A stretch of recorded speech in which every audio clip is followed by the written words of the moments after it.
சூரத்துல் பக்ரா வசனம் 35 மற்றும் 36. நாம் ஆதமே, நீரும் உம்முடைய துணைவியும் இந்த சொர்க்கத்தில் வசித்து கொள்ளுங்கள். இங்கு நீங்கள் விரும்பிய விதத்தில் தாராளமாக உண்ணுங்கள். ஆனால் இந்த மரத்தை மட்டும் நெருங்காதீர்கள். அவ்வாறு நெருங்கினால் அநீதி இழைத்தோரில் நீங்களும் அடங்குவீர்கள் என்று கூறினோம். ஆனால் ஷைத்தான் அம்மரத்தை வைத்து அவ்விருவரையும் வழித்தவரச் செய்தான். அதனால் அவர்கள் இருந்த நிலையிலிருந்து அவர்களை வெளியேற்றிவிட்டான்.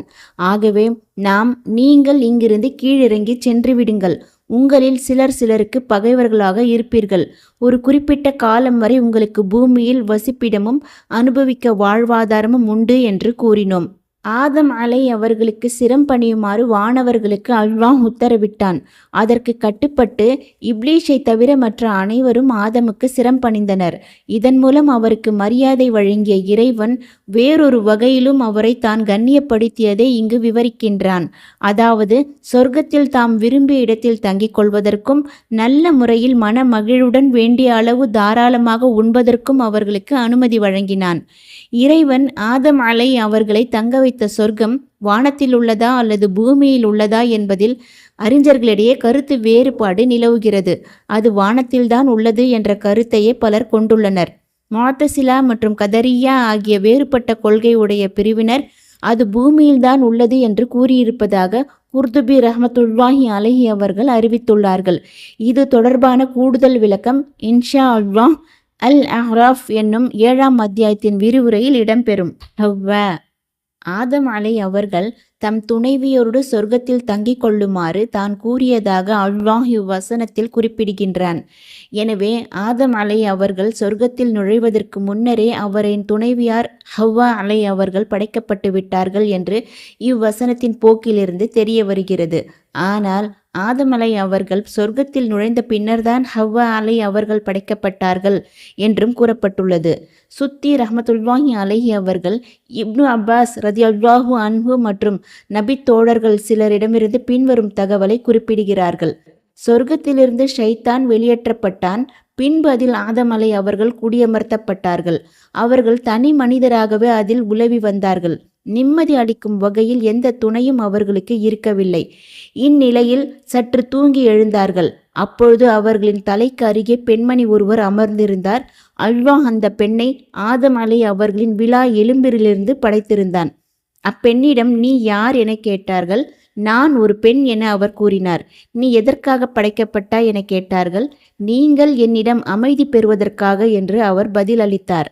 அப்பொழுது ஆதம் அவர்கள் பெற்றிருந்த ஞானத்தை பார்த்து தெரிந்து கொள்ளும் வகையில் வானவர்கள் ஆதமே, அந்த பெண்ணின் பெயர் என்ன என்று கேட்டனர். அதற்கு ஹவ்வா என பதில் அளித்தார்கள். ஏன் ஹவ்வா என பெயர் சூட்டப்பெற்றது என கேட்டனர். அதற்கு அந்த பெண் உயிருள்ள ஒன்றிலிருந்து படைக்கப்பட்டிருப்பதால் என்று கூறினார்கள். ஹவ்வா என்பது ஹையூ, உயிர் உள்ளது என்பதிலிருந்து மருவியது என்பர் அந்த மரம். ஆனால் இந்த மரத்தை மட்டும் நெருங்காதீர்கள் என்று அல்லாஹ் கூறியது ஆதம் அவர்களை பரிசோதிக்கத்தான். தடை விதிக்கப்பட்ட அந்த மரம் எது என்பது தொடர்பாக விரிவுரையாளர்களிடையே கருத்து வேறுபாடு நிலவுகிறது. அது திராட்சை கொடி என்று இப்னு அப்பாஸ் ரதியல்லாஹு அன்ஹு அவர்கள் கூறியதாக சுத்தி ரஹ்மத்துல்லாஹி அலைஹி அவர்கள் அறிவிக்கிறார்கள்.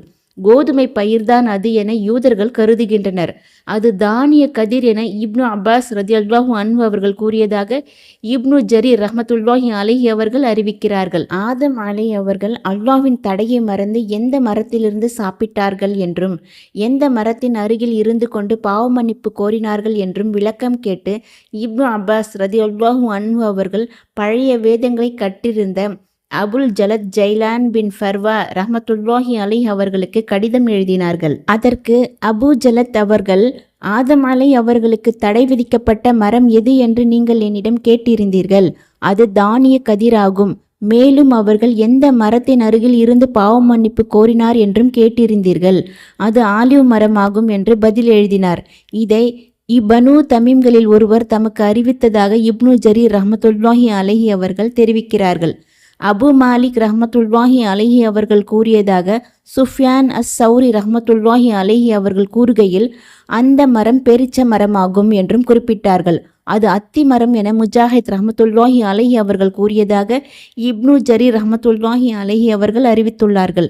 இமாம் அபு ஜாஃபர் இப்னு ஜரீர் ரஹ்மத்துல்லாஹி அலைஹி அவர்கள் கூறுகிறார்கள், இந்த விஷயத்தில் சரியான கருத்து என்னவென்றால், ஆதமலை அவர்களையும் அவர்களுடைய துணைவியாரையும் சொர்க்கத்து மரங்களில் ஒரு குறிப்பிட்ட மரத்திலிருந்து எதையும் உண்ணக்கூடாதென இறைவன் தடை செய்தான். ஆனால் அந்த மரத்திலிருந்து அவ்விருவரும் உட்கொண்டு விட்டனர். அந்த மரம் குறித்து சிலர் கோதுமை பயிர் என்றும், வேறு சிலர் திராட்சை கொடி என்றும், இன்னும் சிலர் அத்தி மரம் என்றும் கூறுவதுண்டு. உண்மையில் அந்த மரம் இந்த மூன்றில் ஒன்றாக கூட இருக்கலாம். ஆனால் அது என்ன மரம்தான் என்பது நமக்கு துல்லியமாக தெரியாது. ஏனெனில் அதற்கு குர்ஆனிலோ ஆதாரபூர்வமான நபி மொழியிலோ எந்த ஆதாரத்தையும் இறைவன் தன் அடியார்களுக்கு வழங்கவில்லை. அது இன்ன மரம்தான் என்று துல்லியமாக தெரிந்து கொள்வதால் எந்த பயனும் கிடையாது. தெரியாமல் இருப்பதால் எந்த இடையூறும் கிடையாது. அல்லாஹ்வே மிக அறிந்தவன். ஷைத்தான் அம்மரத்தை வைத்து அவ்விருவரையும் வழித்தவரச் செய்தான் என்பதை குறிக்க வசனத்தின் மூலத்தில் ஃபஅஸல்லஹும ஷைத்தானு அன்ஹா என்னும் வாக்கியம் இடம்பெற்றுள்ளது. இதில் அன்ஹா என்னும் சொல்லில் உள்ள ஹ என்னும் பிரதிபெயர் சொல் சொர்க்கத்தை குறிக்கும் எனலாம். இதன்படி அவ்விருவரையும் ஷைத்தான் சொர்க்கத்திலிருந்து அப்புறப்படுத்தி விட்டான் என பொருள் அமையும். அல்லது அந்த மரத்தை குறிக்கும் என்றும் கூறலாம். இதன்படி அவ்விருவரையும் அந்த மரத்தின் காரணத்தால் ஷைத்தான் வழித்தவரச் செய்துவிட்டான் என பொருள் அமையும். இதற்கு எடுத்துக்காட்டாக மற்றொரு வசனத்தை கூறலாம். இயல்பிலேயே சத்தியத்திலிருந்து திசை திருப்பப்பட்டவனே அந்த குர்ஆனை ஏற்க மறுப்பதன் காரணத்தால் திசை திருப்பப்படுவான். அத்தியாயம் 51 வசனம் 9. ஆக ஷைத்தான் மரத்தை வைத்து அவ்விருவரையும் வழித்தவரச் செய்தான். அதை அடுத்து அவர்கள் எந்த உயர் நிலையில் இருந்தார்களோ அதிலிருந்து அவர்களை ஷைத்தான் வெளியேற்றி விட்டான் என தொடர்ந்து அல்லாஹ் கூறுகின்றான். அதாவது அவர்களுக்கு கிடைத்து வந்த உடை, சுவையான உணவு, விசாலமான உறையுள், மன அமைதி ஆகியவற்றிலிருந்து அவர்களை ஷைத்தான் வெளியேற்றிவிட்டான். ஆகவே நீங்கள் இங்கிருந்து கீழிறங்கி சென்று விடுங்கள். உங்களில் சிலருக்கு பகைவர்களாக இருப்பீர்கள். ஒரு குறிப்பிட்ட காலம் வரை உங்களுக்கு பூமியில் வசிப்பிடமும் அனுபவிக்க வாழ்வாதாரமும் உண்டு என்று கூறினோம். அதாவது உங்களுக்கு குறிப்பிட்ட அளவிலான வசிப்பிடமும் உணவும் குறிப்பிட்ட காலம் வரையிலான ஆயுளும் பூமியில் உண்டு. அதற்கு பின்னர்தான் உலக முடிவு நாள் ஏற்படும். பாம்பு கதை. இவ்விடத்தில் இப்லீஸ் பற்றியும் அவன் சொர்க்கத்தில் நுழைய உதவி செய்த பாம்பு பற்றியும், சொர்க்கத்தில் நுழைந்து எவ்வாறு இப்லீஸ் ஊசலாட்டத்தை ஏற்படுத்தினான் என்பது பற்றியும் யூத கதைகள் பல உள்ளன. அவற்றை சுத்தி ரஹ்மத்துல்லாஹி, அபு ஆலியா ரஹ்மத்துல்லாஹி, வஹ்ப் பின் முனஃப் ரஹ்மத்துல்லாஹி உள்ளிட்ட முற்கால அறிஞர்கள் கூறியுள்ளனர். அவை அனைத்தையும் அல் அஹ்ராஃப் என்னும் 7ஆம் அத்தியாயத்தின் விளக்க உரையில் இதைவிட விரிவான முறையில் இன்ஷா அல்லாஹ் நாம் விவாதிப்போம். பெரும்பாலான அறிஞர்களின் கூற்றுப்படி ஆதமலை அவர்கள் எங்கிருந்து வெளியேற்றப்பட்டார்களோ அந்த சொர்க்கம் வானத்தில் இருக்குமானால் அதில் எவ்வாறு இப்லீஸ் நுழைய முடிந்தது? அவன்தான் சொர்க்கத்தை விட்டு விரட்டப்பட்டு விட்டானே என்னும் வினா எழுகிறது. இதற்கு பல பதில்கள் உள்ளன. சொர்க்கத்தினுள் விருந்தினரை போன்று மரியாதையான முறையில் தான் இப்லீஸ் நுழைய முடியாது. ஆனால் திருட்டுத்தனமாகவும் இழிந்த நிலையிலும் அவன் சொர்க்கத்தில் நுழைய தடை இருக்கவில்லை.